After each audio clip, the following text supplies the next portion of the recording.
Despite having gone back to restoring normal life after COVID-19, memories of the virus that has changed our lives over the last few years are still in our minds.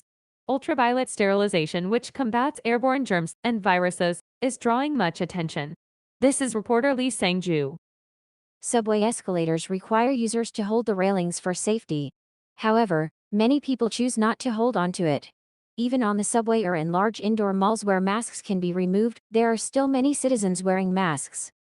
The COVID-19 virus has changed the perception of using public resources, or places, that are heavily populated.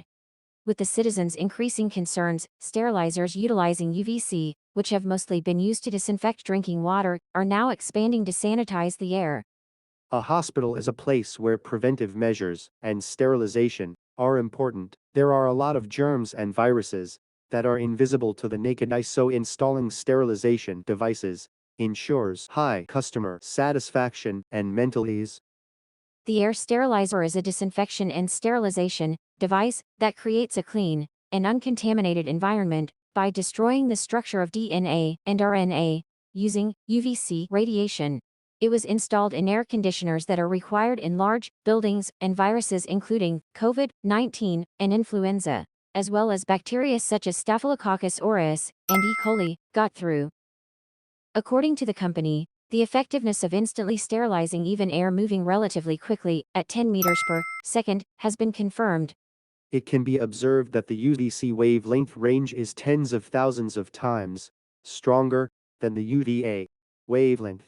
Sterilization takes about 8 hours in sunlight, whereas UVC can sterilize in just 0 to seconds. That is the difference between UVA and UVC.